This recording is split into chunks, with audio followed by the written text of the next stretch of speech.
Hello, everyone, and welcome to the July 14th edition of Trips and Traps. Actually, the last one from the Grand Dam of Thoroughbred Racing, Belmont Park. I'm Richard Migliore, joined by my main man, Ernie Munick. The M&M boys are in the house. Yeah.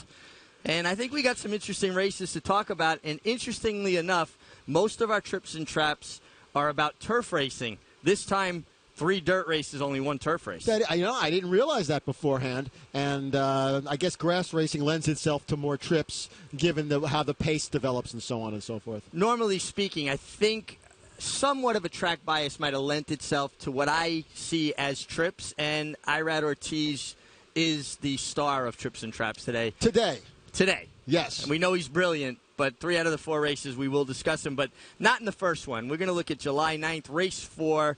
We're going a mile and a quarter on the grass here, and we are looking at number 4. That is Richmond Street. Who just broke a stutter step. Stutter step, maybe a mini hop at the start. And you're going to see, I think Jose Ortiz wanted to go forward and get position, but position came together so quickly now. He has no... Jose Lascano. I'm sorry, what did I say? Yeah, I'm sorry. Jose Lascano, my apologies. Tried to get up in there, but the positions were grabbed so quickly that he had no choice but to take back. Yeah, and it seems, Mig, that any horse who has had his head messed with in that first turn is going to be less willing when the money is down.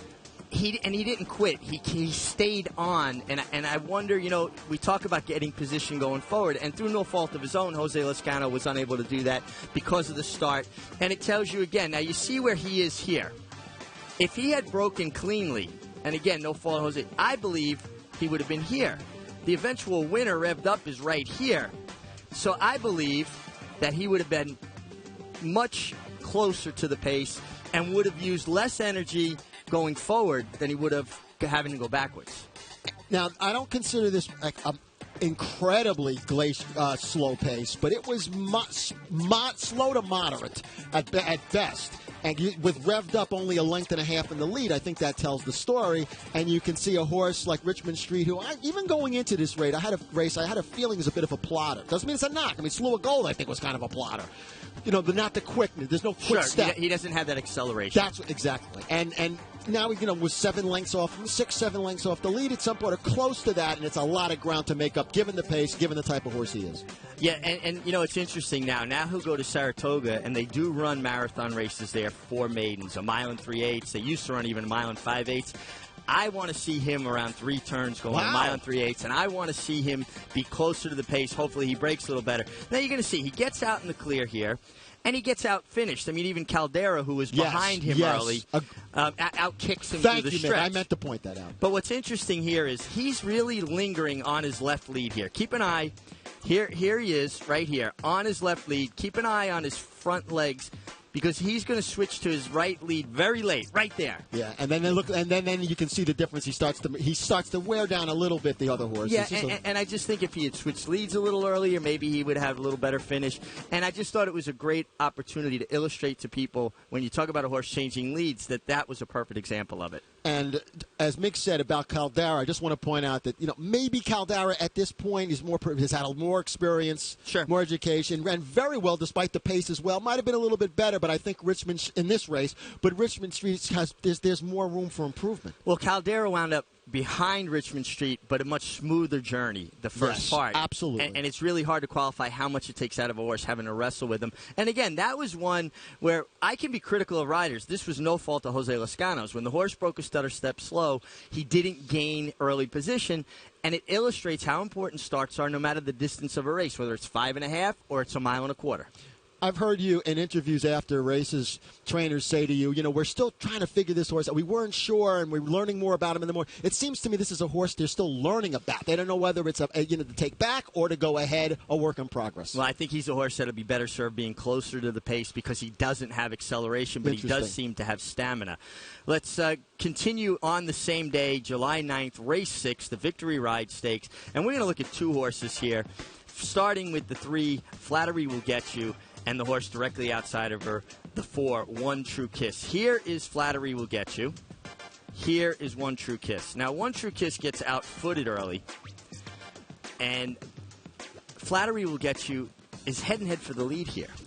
Had never been on the lead. I'm a big fan of this girl. She's a New York-bred filly, and I've liked her since her first start. She's really a hard trying. Never on the lead. Her first time on the lead, almost, at least briefly, was in a stakes race, in this race. And then you saw Cornelio Velasquez kind of really grab her, and he wants to stalk the pace. And I do think he had in his head he wanted to get outside because it appeared to me that the rail was not the place to be on Saturday. And you could see he's in the pocket now, but he doesn't have many options. He's surrounded. The other filly, One True Kiss, is here starting to make a run, and she has options. She's not committed inside of the eventual runner-up Malibu Stacy yet. And I think Irad Ortiz Jr. would have been better off coming around considering how the track was playing. He made a conscious decision to go inside the 7 Malibu Stacy, and you could see Cornelio's still looking for an escape route. And keep that in mind with Irad's move in this race as we go on to our next trip and trap. Either or that or 2 from now. Just keep that in mind.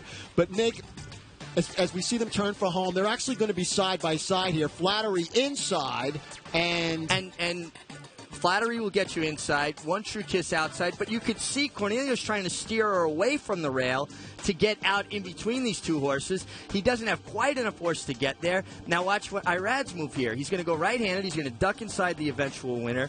And he's going to wind up closer to what I felt was a more tiring portion of the racetrack. Now, this is very interesting to me. And I wish you viewers were sitting right in front of me so I can ask you, because several of the best handicappers I know are thinking that the rail was bad that day. You heard Mick says the same thing.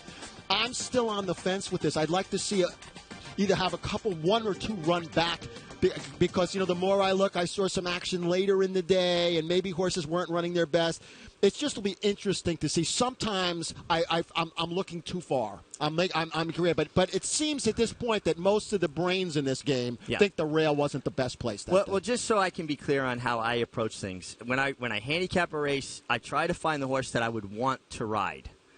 When I watch a racetrack, I start formulating opinions. If I was riding, would I avoid the rail? Would I try to be on the lead? Would I try to be on the rail? That's great. And when I started watching Saturday's card, the first thing that came to me, if I was riding, I'd be getting off the fence. Right from the start, you thought that? Right from the start. And I'm just, in my mind, and there's not 1 or 2, I'm thinking of so many jockeys who would benefit so much. It's so easy. This isn't rocket science. So, think, how is the track playing, and work from there. It's about paying attention. And George Velasquez was one of the greatest readers of track bias back in the day. And if you don't know it yourself, follow the guys that do know. That's it. Yep.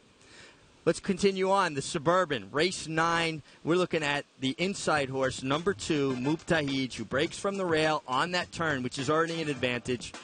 And I've got to say, I thought Mubtahij would show a little more pace, being fresh from that inside post. And pretty early on, Irad decided he was going to rate him. And I think it did him a disservice, because now he's never going to get in a comfortable position. He's always stuck in between 2 horses. And horses use a lot of energy when they've got horses on either side. They do get somewhat claustrophobic, and he's in that position for about a mile. Also, it leaves Samrat just galloping along on the lead. I wonder about the performance. Even of FNX, it worked out so beautifully for those top 2 horses, and adversely, the ones from behind of this, they struggle. They definitely struggle. But look, you can see here, he's got the 3-horse Shaman Ghost inside of him. He's got Turco Bravo outside of him. The 2 horses that run the best are FNX, winds up winning it out in the clear, unencumbered, nice free running, and Samrat, free running on the lead. They're using less energy, even though they're going just a little bit faster early than Mubtahij. And later on, we're going to see what I felt was a curious decision when Irad looked like he was going to be able to clear Turco Bravo and get to the outside, and he allowed his horse to go all the way back to the fence. Like One True Kiss. Like One True Kiss. Meg, in this race, just getting back to the bias a moment, Samrat spent about a mile in the 2 to 3 path. Yes. Now, I don't know if that's the difference. The 2 to 3 path is not the rail. But the Samrat performance, the pace certainly helped him. There's no doubt about that. But still, with FNX on his neck, 2 to 3 paths from the rail from a mile, he was still kicking on, even though he was in the middle of the track at the end. Well, you could see that Jose Ortiz makes a conscious decision to float out as they're turning for home. Absolutely. And you're going to see right here, Muktaheej now is in behind FNX, and you're going to see he has an opportunity here. He's basically able to get out here. He's more towards the outside. At this point, you have to make a decision and commit. Am I going outside of these horses? He's out in the clear. He's going to hit right-handed, and look where he winds up. All the way back to the inside. He wasn't kept in either. Turco Bravo was done, and Eagle did not have the eye of one. Now, at that point, maybe it was a moot point. He gets beat a length and a half for everything, off the layoff, on what I considered the worst portion of the track, after suffering through a trip that he was constantly in between horses. And I've got to think, if nothing else, Muktaheej is going to be a lot better for the race, and hopefully works out a smoother kind of trip. Very interesting. Now, I definitely agree. If, I don't know, maybe, it didn't look like he veered in sharply at the end either. It seemed he stuck with the right hand. He stuck with the right hand all the way to the rail. He would have been closer. There's just no doubt. There's no doubt. Listen, usually if it's an easy place to go, it's the path of least resistance. If the rail was great, do you think he would have that much empty space down on the rail? That's it. It's like driving. Here's an example. I'm on the highway. I'm like, free lane, baby, free lane. I go into the lane. I got a ticket. One person in the front seat. There was a reason that lane was open. There you go. If the path of least resistance is open, there's usually a reason. There's exactly. A catch. No doubt. Well, now let's turn the page and look at another dirt race, but from July 10th, race 4. And this was a really, really good field of New York-bred maidens. And the horse we're looking at is number 5, Mission Command. Broke a little slow like a first-time starter, and I had made a comment watching him in the post-grade that I thought he would prefer more distance. Now watch how he gets jammed up here, Ernie. I mean, steady, check. He actually clips heels right there, a little bobble, and basically eliminated. The fact that he finishes as well as he does after this points out that this horse is not only talented, he has quality. And I believe, is that Peachtree Stables? I mean, are those Peachtree silks, which is pretty cool. Yes, they are. Yep. I just love those silks. Was that Majestic Folly, or was she Peachtree? Majestic Folly? I got to go back there. I think that was Green Tree. Green Tree! Yeah. Excuse me, I got my trees, exactly. A tree of a different color. Yeah, exactly. Now, wait till you see Majestic Command, Mission Command finish here. And just as a note, Mig, as we watch this 5.5... He's here now, towards the outside. He's about 4 or 5 paths from the rail at this point. And watch where he winds up again. And he finishes. He really does finish well. We'll just keep an eye. Don't lose him. He's He's the gray on the rail, number 5. And Mig, it's Thursday, and his half brother is the heavy favorite on the morning line in the first race, and the horse did not run his best by far until he was stretched out to a mile. Well, physically, he has the appearance of a horse that's going to want more ground, and he galloped out tremendously. We're watching him here on the gallop with the gray horse in the purple. He's in front now, a 16th of a mile past the wire. Now, the start and subsequently getting in trouble going to the turn basically set up the rest of his trip. And I don't mind that Irad, and I don't mean to be piling on Irad here. Everybody knows I think Irad Ortiz Jr. is a superstar. I know. You were talking off camera yesterday about this guy's going to make more money. Yeah, right. I mean, he's got every record in front of him that he can own. Lord willing, he stays healthy, everything goes the right way.